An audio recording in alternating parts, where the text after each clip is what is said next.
नमस्कार बच्चों, व्यवसाय अध्ययन की आज की इस क्लास में आप सभी का हार्दिक स्वागत है। इस वीडियो लेक्चर में आज हम पढ़ने वाले हैं वित्तीयन संबंधी निर्णय।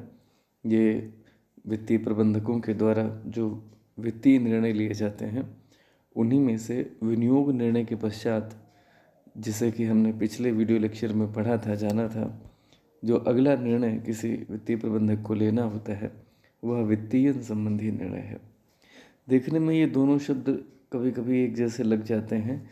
अभी हमने जाना कि वित्तीय निर्णयों, फाइनेंशियल डिसीजंस के बीच में जो उन्हें तीन डिसीजंस लेने होते हैं, यानी कि you can say that there are three types of financial decisions that a finance manager is supposed to make. Ultimately, the three decisions are: one, that you have already studied in the last previous video lecture, you can say, the investment decision. Now we are going to study the वित्तीयन संबंधी निर्णय. It means financing decision.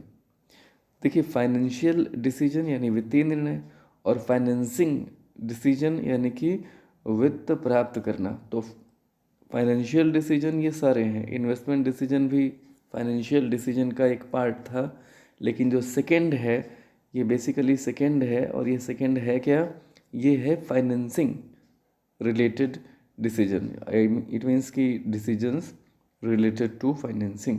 तो इसमें और कुछ नहीं है. Basically आपने जो दीर्घकालीन स्रोतों से धन प्राप्त करना आपने जो पढ़ा था पीछे, जब आप दीर्घकालीन स्रोतों से धन प्राप्त करते हैं तो अल्टीमेटली आप उसका उपयोग क्या करते हैं? वो इन्वेस्टमेंट में करते हैं, जो आपने पीछे पढ़ा था. ठीक है. लेकिन उसके बाद जो कुछ पैसा आपके पास बचा रहता है, ठीक है, अल्पकालीन स्रोतों से जो आप धन प्राप्त करते हैं उससे आप कार्यशील पूंजी के विषय में पढ़ते हैं. तो ये आप ऊपर पढ़ चुके हैं. अभी आप इसमें ये जानना चाहते हैं कि जो भी हमें पैसा चाहिए, ठीक है, जो भी हमें पैसा चाहिए वो हम दीर्घकालीन स्रोतों से कितना लेंगे और अल्पकालीन स्रोतों से कितना लेंगे. जो दीर्घकालीन स्रोतों से हम पैसा लेंगे उसके कौन कौन से विकल्प होते हैं, उनमें से कौन सा विकल्प हम चुनेंगे. दीर्घकालीन स्रोत कौन कौन से होते हैं? अगर हम बात करें तो दीर्घकालीन स्रोत जो होते हैं वह होते हैं समता पूंजी और प्रतिधारित उपार्जन, यानी कि जो हमारे अभी तक रिटेन्ड अर्निंग्स होते हैं वह हमारे लिए दीर्घकालीन वित्तीय स्रोत होते हैं. यानी कि वहाँ से हमें पैसा वित्त मिल सकता है. ठीक है. अगर हम जो शेयर होल्डर्स फंड होता है इनकी बात ना करें तो हमें जो बेसिकली चाहिए वो क्या है? वह हमें जो कि दीर्घकालीन लंबे समय के लिए ऋण चाहिए, तो फिर हम उधार ले सकते हैं. ठीक है. उसके लिए हम ऋण पत्रों का निर्गमन कर सकते हैं या किसी अन्य रूप में भी उधार लेने का विकल्प पर विचार कर सकते हैं. ये हमें स्वयं तय करना होगा. तो दरअसल वित्तीय संबंधी निर्णय और कुछ नहीं है. यही तय करना है कि जो दीर्घकालिक धन है वह हम समता पूंजी से जुटाएंगे या उधार लेंगे. ठीक है. और उधार लेना और समता, इनका एक कॉम्बिनेशन रखा जाता है. ये कॉम्बिनेशन यानी कि ये अनुपात कितना रखा जाएगा, यही फाइनेंसिंग डिसीजन के रूप में जाना जाता है. ठीक है. तो कंपनियां स्वयं के आधारभूत लक्षणों पर ये डिसीजन लेती हैं. उधारी निधियों पर कंपनी को पूर्व निश्चित दर से ब्याज निश्चित रूप से देना ही होगा. अगर आपने उधारी निधि यानी कि debt fund, borrowed capital you can say, तो इस पे आपको जो भी पहले से एक निर्धारित ब्याज की दर है उसी से आपको ब्याज देना रहेगा. कंपनी को लाभ हो या ना हो, ये ब्याज देना मैंडेटरी होता है. इसलिए कभी भी कोई कंपनी उधार लेकर के दीर्घकाल का कोई भी वित्तीय व्यवस्था तभी करती है जब वह अपने लिए एक निश्चित अर्निंग के प्रति पूर्ण रूपेण श्योर हो. तभी वह इस तरह से ऋण लेकर के फाइनेंसिंग का कार्य करेगी. अदरवाइज वह समता पे जाएगी. बस अंतर यह है कि जो ब्याज की दर होती है वह जिस दर से हम समता पर रिटर्न देते हैं, डिविडेंड देते हैं, वह काफ़ी कम होती है. लेकिन समता पर जो हमें रिटर्न देना होता है वह केवल लाभ की स्थिति में देना होता है. इसका तात्पर्य अगर आसान भाषा में मैं आपको समझाना चाहूँ तो ये है कि जो अंश आप निर्गमित करते हैं उन पर लाभांश निश्चित रूप से किसी ऋण लिए गए धन पर जो ब्याज आप देते हैं उससे ज़्यादा होता है, लाभांश ज़्यादा ही होता है। मगर लाभांश सिर्फ तब दिया जाता है जब लाभ हो। अगर लाभ नहीं है तो लाभांश देने की कोई अनिवार्यता नहीं है। तो कंपनी के सामने कभी भी ऐसी संकट की स्थिति नहीं आती कि लाभ नहीं कमाया फिर भी लाभांश देना पड़े, लेकिन ब्याज देना पड़ेगा अगर आपने लाभ कमाया हो तो भी। और यहाँ तक कि लाभ कम होना ही नहीं, अगर हानि भी कमाई है आपने, यानी कि अगर बिजनेस में किसी वित्तीय वर्ष में हानि हो गई है तो भी आपको उधार लिए गए ऋण पर ब्याज देना पड़ेगा। और यही एक रिस्क है जो कि बेसिकली आप लेने से बचते हैं। ठीक है, तो यहाँ पर ये तो बात रही दीर्घकालिक वित्त की। इसके अलावा अगर हम बात करें दीर्घकालीन वित्त के अलावा अल्पकालीन वित्त की, तो अल्पकालिक वित्त जो होते हैं वह जो आप व्यवसाय कर रहे होते हैं उसकी जो आमदनी होती है, जिसे इनकम कह सकते हैं, विभिन्न प्रकार की इनकम्स आपको मिलती हैं, या जो आप माल बेचते हैं या जो सर्विस आप बेच रहे होते हैं उससे जो आपकी रेवेन्यू आती है उससे कहीं ना कहीं आप अपना अल्पकालिक स्रोतों की व्यवस्था कर पाते हैं। ठीक है, या आप सामान्य रूप से बैंकों से कुछ समय के लिए अल्पकालिक उधार ले सकते हैं, या मार्केटेबल सिक्योरिटीज़ आप स्वयं भी इशू कर सकते हैं या उनमें डील कर सकते हैं। यहाँ पे कुछ बातें यहाँ बताई गई हैं कि जब आप अंशों से पैसा इकट्ठा करते हैं तो उस पर आपका कॉस्ट ऑफ कैपिटल थोड़ी ज़्यादा होती है, क्योंकि लाभांश की दर ब्याज की दर से ज़्यादा होती है।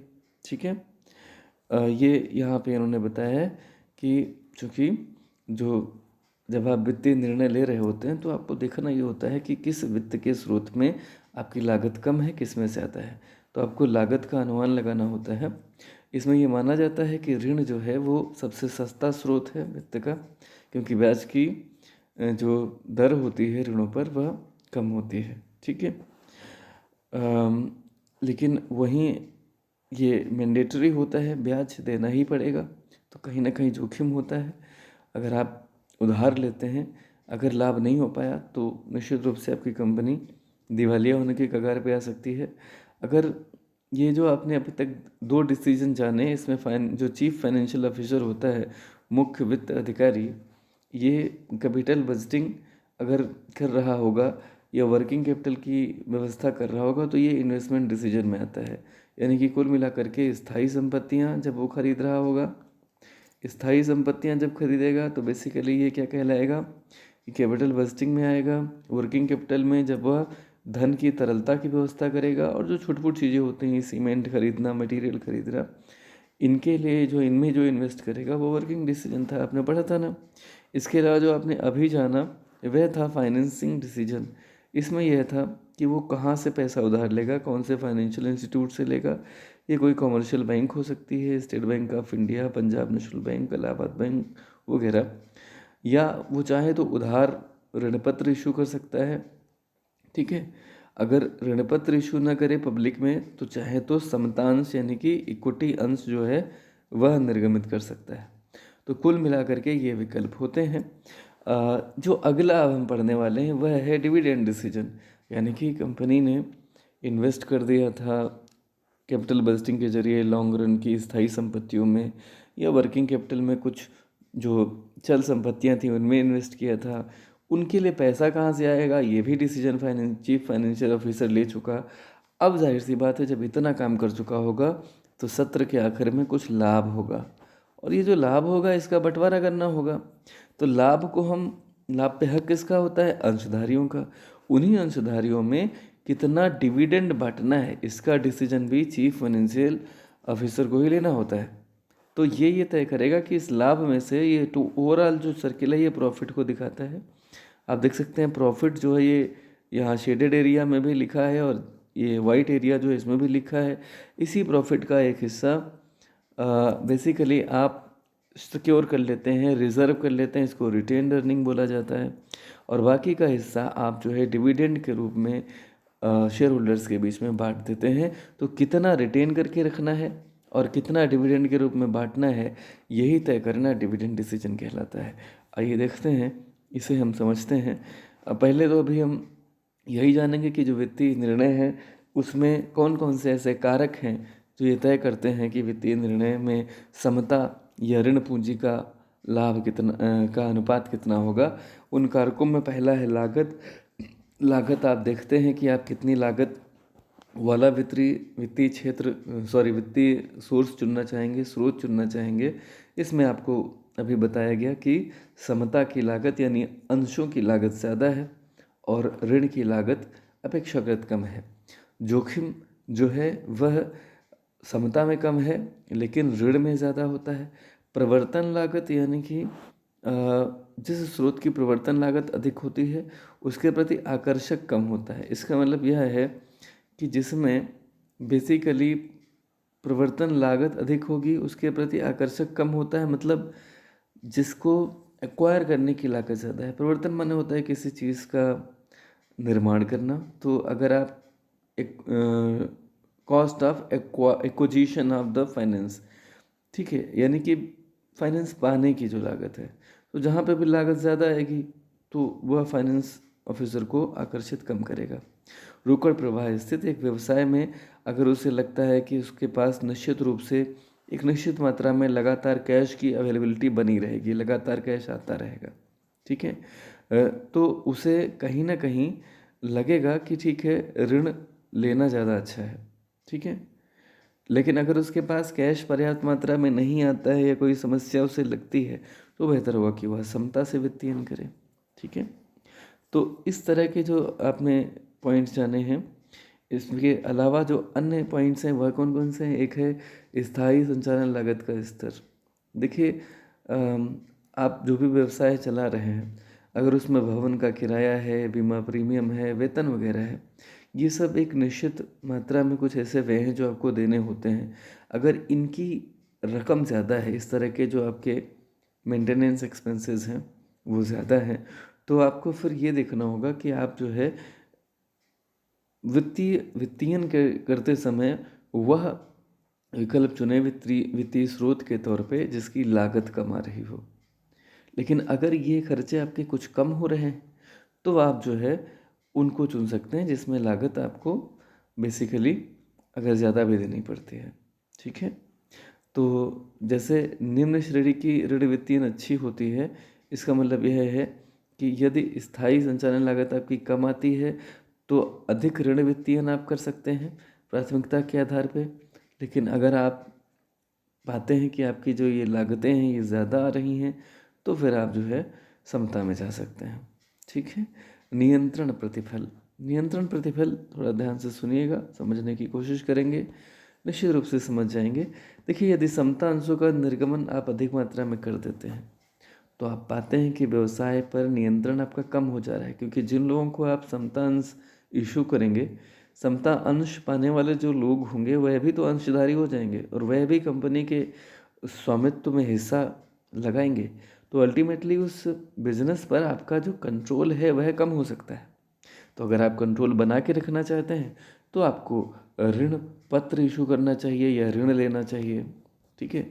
लेकिन अगर आप चाहते हैं कि नियंत्रण थोड़ा बहुत कम होगा, कोई दिक्कत नहीं है, तो ऐसी स्थिति में आप समता चुन सकते हैं एक विकल्प के तौर पर, ठीक है। पूंजी बाजार की स्थिति। पूंजी बाजार की दिशा आपको देखनी होगी। इसमें जिस समय स्टॉक बाजार में प्रतिभूतियों का मूल्य बढ़ रहा होता है उस समय बेहतर होगा। आप पाते हैं कि बहुत सारे लोग समता में निवेश करने के लिए तत्पर होते हैं। जब रेट बढ़ रहे होते हैं तो लोगों को लगता है कि यार अभी लगातार रेट बढ़ रहे हैं तो चलो अभी ख़रीद लेते हैं, चूँकि रेट बढ़ रहे हैं तो अभी ये मान लिया 100 थे, अभी बढ़ के 120 हो रहे हैं तो चलो 120 पे ही ख़रीद लेते हैं क्योंकि ये तो बढ़ रहा है, आगे चल के ये 130 हो जाएगा। तो 100 वाला 120 पर भी लोग खरीदने की इच्छा रखते हैं क्योंकि उन्हें संभावना लगती है 130 होने की, इसकी 10 रुपये और कम कमा लेंगे। तो अगर मार्केट अच्छा जा रहा है तो लोग निवेश करना चाहते हैं, तो ऐसे में आप चाहें तो समता अंश का निर्गमन जो है कर सकते हैं। लेकिन जिस समय मान लिया मार्केट डाउन चल रहा है, अगर ये फॉलिंग हो रही है और आप इस समय चाहें कि आप अपने अंश इशू करेंगे तो लोग खरीदना नहीं चाहेंगे। ऐसी स्थिति में आपको ऋण पूंजी चुननी पड़ेगी। तो ये आपने जान लिया, ये थे बेसिकली वित्तीय संबंधी निर्णय और उनको प्रभावित करने वाले कारक। अब हम जान रहे हैं लाभांश निर्णय। तो ये मैंने आपको अभी संक्षेप में बताया था जब मैं फिगर एक्सप्लेन कर रहा था ये वो निर्णय है कि आपने जो कुछ भी कमाया है उसमें से आप लाभांश का वितरण कितना करेंगे। लाभांश का अर्थ क्या होता है? लाभ का वह अंश जो अंशधारियों में वितरित किया जाता है, इसी को हम लाभ का अंश यानी कि लाभ का एक हिस्सा बोलते हैं। इस निर्णय में यह तय किया जाता है कि अर्जित लाभ उस पर जब हम टैक्स पे कर चुके हों उसके बाद जो बचता है, प्रॉफिट आफ्टर टैक्स इसे बोलते हैं, तो उसका कितना हिस्सा अंशधारियों में लाभ के रूप में बांटा जाए और कितना हिस्सा फर्म में ही प्रतिधारित यानी रिटेन कर लिया जाए। इसे रिटेन्ड अर्निंग कहा जाएगा, उपार्जन यानी अर्निंग। और इसका आशय यह है कि आप इस प्रॉफिट को बिजनेस में फिर से लगा देते हैं, री इन्वेस्ट कर देते हैं, ताकि जो विनियोग की आवश्यकता है उसको पूरा किया जा सके। यानी जो पैसा है वह अपना खुद का लाभ ही आप अपने बिजनेस में लगा देते हैं। इसी को कुछ लोग कैपिटलाइजेशन ऑफ प्रॉफिट भी बोलते हैं। ठीक है, तो ये जो लाभांश के निर्णय हैं, दो निर्णय हैं, दो मुख्य बातें हैं, छोटी सी बातें हैं कि लाभ का कुल हिस्सा जो है, लाभ में से एक हिस्सा कितना आप रिटेन्ड अर्निंग के तौर पर आएंगे और दूसरा हिस्सा जो आप डिविडेंड के रूप में बांटेंगे। ठीक है, तो ये जो बातें आपने जानी, ये लाभांश निर्णय प्रभावित करने वाले कौन कौन से कारक होते हैं। अगर हम पहला कारक के तौर पर देखेंगे तो हम पाएंगे उपार्जन। उपार्जन माने अर्निंग। लाभांशों का भुगतान वर्तमान और भूतकालीन उपार्जनों से ही किया जाता है। कितनी आपने अर्निंग की है इसी पर निर्भर करेगा कि आप कितना लाभांश बांट पाएंगे। तो लाभांश संबंधी निर्णय लेते समय आपको उपार्जन यानी अर्निंग कितनी है इस पर ध्यान रखना होगा। ये मुख्य निर्धारक तत्वों में से एक है। दूसरा, उपार्जन का स्थायित्व। आपने इस बार कितना कमाया है ये तो ठीक है, लेकिन क्या आप यही कमा सकेंगे अगली बार? मान लिया इस बार आपने बहुत कमाया, ठीक है, लेकिन अगली बार आप उतना कमा पाएंगे? क्योंकि अगर आप इस बार बहुत कमाया है और अगर आप इस बार ज़्यादा लाभांश बांट देते हैं और अगली बार अगर आप नहीं कमा सके और उतना लाभांश नहीं बांट पाए, तो इस बार के अधिक लाभांश को पा करके जो आपके शेयर होल्डर्स हैं उनकी अपेक्षाएं बढ़ जाएंगी और अगली बार अगर आप उतना लाभांश नहीं दे पाए तो घटी हुई अपेक्षाओं की अगर पूर्ति नहीं हो पाएगी तो कहीं ना कहीं आपके जो शेयर्स हैं उनका मार्केट प्राइस अचानक से गिर सकता है। तो कहीं ना कहीं आपको ये देखना होगा कि जो अर्निंग आप कर रहे हैं, उपार्जन जो हो रहा है, ये क्या स्थायी है, या अगर ये अस्थायी है तो आपको लाभांश अधिक घोषित करने में से बचना होगा। लाभांश का स्थायित्व तो आपको यह भी देखना है कि लाभांश आप उतना ही बांटें जितना कि आप मेंटेन रख सकें। चालू वर्ष में लाभांश आप उतना ही दें जितना कि भविष्य में भी आप जिस दर को मेंटेन कर सकें। ठीक है, यानी कि लाभांश को तब तक नहीं बढ़ाया जाता जब तक कि आप ये जानते हैं कि उपार्जन में वृद्धि काफ़ी ज़्यादा है और ये स्थायी प्रकृति की स्थायी रूप से बनी रहेगी, तब तक आप लाभांश की दर में वृद्धि नहीं करते। इसके अलावा एक और पॉइंट है समृद्धि सुयोग। इसका तात्पर्य यह है कि जो कंपनियां विकासोन्मुख होती हैं यानी कि डेवलपमेंट ओरिएंटेड होती हैं, जिन कंपनियों में समृद्धि सुयोग होते हैं यानी कि उनकी वेल्थ जो है वो लगातार बढ़ेगी, ऐसे उसकी सुयोग यानी कि संभावनाएं होती हैं, वे अधिक धन अपनी प्रतिधारित राशि में कंपनी में ही रख लेती हैं। उनको लगता है कि हमें डेवलपमेंट करने के लिए और ज़्यादा पैसा चाहिए होगा और जब हम ज़्यादा डेवलप करेंगे तो क्यों ना हम अपना ही पैसा इस्तेमाल करें बजाय कि हम कहीं और से ऋण लें उस पर ब्याज चुकाएं।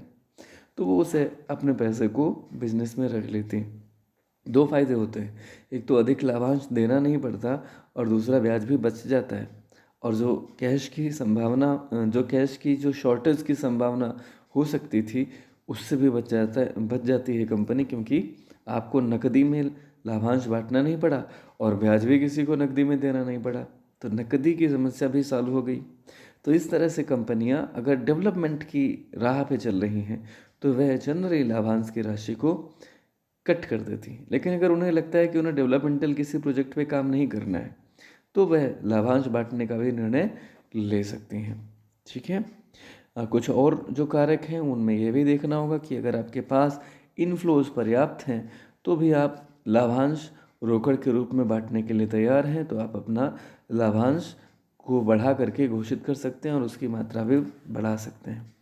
सिर्फ यही रीज़न नहीं होगा, लेकिन हाँ, अगर आपके पास रोकड़ प्रवाह की स्थिति अच्छी है तो आप लाभांश बांटने के लिए तैयार हैं। अन्य अगर जो कारक हैं वह भी आपको अलाउ करें। ठीक है, इसके अलावा जो पूर्वाधिकार अंशधारी हैं इन्हें समझ लीजिए। पूर्वाधिकार अंशधारी वह होते हैं जिनको समता अंशधारियों के ऊपर दो प्रमुख अधिकार मिलते हैं। एक तो इन्हें लाभांश जो है वह पाने का पहला अधिकार मिलता है, यानी कि लाभांश पाने का पूर्व अधिकार मिलता है। पूर्व किससे? समता अंशों से पहले, ठीक है। और दूसरा, इन्हें अगर कंपनी का लिक्विडेशन हो रहा है, यानी कि कंपनी अगर बंद हो रही है आम बोलचाल की भाषा में, तो इन्हें अपनी पूंजी भी समता अंशधारियों से पहले पाने का अधिकार होता है। इसीलिए इनका नाम पूर्वाधिकार अंश होता है, क्योंकि इन्हें पूर्व अधिकार यानी कि पहले अधिकार मिलते हैं समता अंशधारियों से। तो अब बात हम ये कर रहे हैं कि जो पूर्वाधिकार अंशधारी होते हैं, ठीक है, उनके भी अधिकारों का हमें ध्यान रखना होगा। हमें ये देखना होगा कि ये जो पूर्वाधिकार अंशधारी हैं इनका लाभांश निश्चित रूप से पहले मिल जाए, ठीक है, ताकि ये संतुष्ट रहें। अगर इनका लाभांश बांटने के बाद कुछ लाभांश जो लाभ बचा हुआ है जो हमारे समता अंशधारियों में बांटना चाहिए, तो ही हम उसे बांट सकेंगे। तो पूर्वाधिकारी अंशधारों के प्रति जो हमारी देयता है वह भी एक कारक बनती है। और एक महत्वपूर्ण बात है करारोपण नीति। इसको थोड़ा सा ध्यान से सुने। जो करारोपण नीति है ये लाभांश भुगतान करते समय काफ़ी महत्वपूर्ण होती है। करारोपण मतलब जब आप लाभांश बांटते हैं तो अगर कर की दर उस पर ज़्यादा है तो आप जनरली लाभांश बांटने से बचते हैं, क्योंकि अगर आपने लाभांश बांटा तो आपके जो अंशधारी हैं उनको टैक्स देना पड़ेगा काफ़ी बड़ी मात्रा में। तो इससे बेहतर है कि क्यों ना उसे आप लाभांश के रूप में ना बांटें। तो जो टैक्स देना पड़ेगा सरकार को उससे आपके अंशधारी बच जाते हैं, जो कि आप स्वयं हैं। ये लाभांश का निर्णय तो आप अंशधारी होने के नाते स्वयं लेते हैं ना। तो कहीं ना कहीं, या यूँ कहें कि अगर जो वित्तीय प्रबंधक है वो निर्णय ले रहा है तो उसका तो अल्टीमेट एम है ही अंशधारियों की, शेयर होल्डर्स की जो वेल्थ है उसको बढ़ाना, और वो तभी बढ़ेगी जब इनके टैक्स को भी ये बचा सके। तो ध्यान से सुनिएगा, फिर से इस बात को मैं ज़ोर दे के कहना चाहूँगा कि अगर टैक्स की दरें बहुत ज़्यादा होती हैं तो जनरली लाभांश की बड़ी मात्रा डिस्ट्रीब्यूट करने से जो प्रबंधक होते हैं, वित्तीय प्रबंधक होते हैं, वह बचते हैं, ठीक है। जिस पर कर निर्धारण तथा पूंजीगत लाभों का प्रभाव पड़ता है, किस पर? ये जो आपकी लाभांश नीति होती है। देखिए फिर से सुनिएगा कि ये जो मैंने अभी बोला वो बात यहाँ यहीं पे है कि अगर लाभांश पर करों का भार अधिक है तो अच्छा होगा कि लाभांश के भुगतान में आप कम धनराशि का आप भुगतान करें, ठीक है। इसकी तुलना में यदि कर की दर कम होगी तो लाभांश भुगतान की राशि आपको अधिक करनी रहेगी, ठीक है। तो अगर आप समझेंगे यहाँ के जो अंशधारी होते हैं इनका लाभांश कर से मुक्त होता है। ऐसा इसलिए क्योंकि कंपनियों पर सीधे टैक्स का निर्धारण होता है और कंपनियां कॉर्पोरेट टैक्स पहले ही दे चुकी होती हैं, ठीक है। तो अतः कर की वर्तमान नीति के अनुसार अंशधारी ऊंची लाभांश राशि को ही प्राथमिकता देते हैं। वह चाहते हैं कि उन्हें लाभ मिले, क्योंकि जनरली शेयर होल्डर्स को टैक्स जो डिविडेंड होता है उस पर नहीं देना होता है, इनकम टैक्स नहीं देना होता है। तो करारोपण नीति जो होती है कंपनी को उसमें सोचना होगा कि उसे लाभांश देना है ज़्यादा या कम देना है, ठीक है। तो ये कुछ महत्वपूर्ण बातें थीं जो आपने समझी यहाँ पे। इसके अलावा अगर आप ये जानना चाहें कि अन्य क्या क्या हैं तो एक दो और पॉइंट्स हैं जिन्हें आप देख लीजिएगा। शेयर बाजार प्रतिक्रिया, अगर आप लाभांश ज़्यादा बांट देते हैं तो क्या शेयर बाजार आपके शेयर्स के कीमतों को अचानक से हाथों हाथ ले लेता है आपके शेयर्स को, और आपका जो शेयर मार्केट प्राइस है वो बढ़ जाता है? अगर हाँ, तो कभी कभी कंपनियां सिर्फ और सिर्फ मार्केट गेन पाने के लिए या मार्केट में थोड़ी इमेज बिल्डअप करने के लिए, बेटर करने के लिए वह लाभांश बढ़ा करके भी देती हैं। पूंजी बाजार तक पहुंच, बड़ी तथा प्रतिष्ठित जो कंपनियां होती हैं उनकी पहुंच पूंजी बाजार में होती ही है सुगम। तो इसके लिए कंपनी के विकास के लिए वह वित्त के लिए प्रतिधारित उपार्जन पर कम ही निर्भर करती हैं। तो generally as a matter of policy लाभांश का भुगतान कर देती हैं, लाभ का एक बड़ा हिस्सा। और फाइनली वह इस बात से बचती हैं कि लाभांश ना बांटा जाए।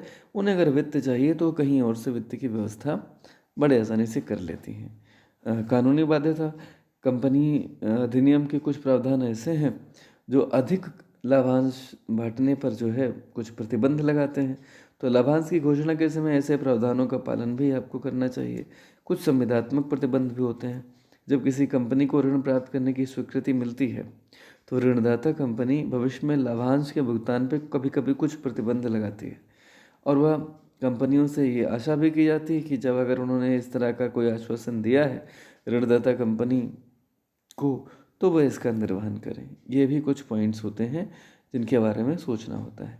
तो अभी तक आपने आज के इस वीडियो में ये जाना कि जो कंपनियां होती हैं उनको, उनके जो वित्तीय प्रबंधक होते हैं उनको वित्तीयन के निर्णय लेने होते हैं। वित्तीयन के निर्णय लेते समय ये देखना होगा कि वित्त के कौन कौन से प्रमुख स्रोत हैं, जिनके बारे में मैंने आपसे कहा। ये मुख्य स्रोत कौन कौन से होते हैं? ये या तो समता पूंजी होंगे या ये उधार लिए गए धन होंगे। इसके अलावा अगर हम बात करें वित्तीय संबंधी निर्णय के कारक कौन कौन से होंगे, तो हम ये जान रहे थे कि इसमें प्रमुख कारकों में लागत, जोखिम प्रवर्तन लागत, रोकड़ प्रवाह स्थिति, स्थायी संचालन लागत का स्तर, नियंत्रण प्रतिफल और पूंजी बाजार की स्थिति जैसे कुछ विकल्प होंगे। लाभांश का निर्णय यानी कि कमाए गए लाभ में से कितना हिस्सा रिटेन कर लिया जाएगा रिटेन अर्निंग के रूप में और कितना हिस्सा लाभांश के रूप में बांटा जाएगा। इसके जो प्रमुख कारक थे वह थे कि आपकी अर्निंग कितनी हो रही है, उस अर्निंग की दर में क्या स्थायित्व है, लाभांश जो आप बांटें उतना ही बांटें जितना स्थायी रूप से आप मेंटेन कर सकें। अगर आप ज़्यादा उन्नति के राह पे चल रहे हैं तो आपको ज़्यादा पैसे की आवश्यकता होगी, तो जनरली कंपनियां लाभांश कम बांटती हैं। इसी तरह से रोकड़ प्रवाह अगर ठीक ठाक है तो भी आप लाभांश ज़्यादा बांट सकते हैं, अगर कम है तो लाभांश बांटने से आप बचते हैं ताकि आपकी वर्किंग कैपिटल में कोई समस्या ना हो। पूर्वाधिकारी अंशधारियों के प्रति जो आपकी देयताएँ हैं, जो उनके प्रति कमिटमेंट हैं, उनको लाभांश पहले मिलना बहुत ज़रूरी है। उसके बाद में अगर लाभ की मात्रा बचेगी और कैश की अवेलेबिलिटी होगी तो आप डिविडेंड जो होगा उसकी मात्रा कम या ज़्यादा कर सकते हैं, यानी कि रिटेन अर्निंग बढ़ा सकते हैं या डिविडेंड दे सकते हैं। करारोपण की नीति आपने जानी।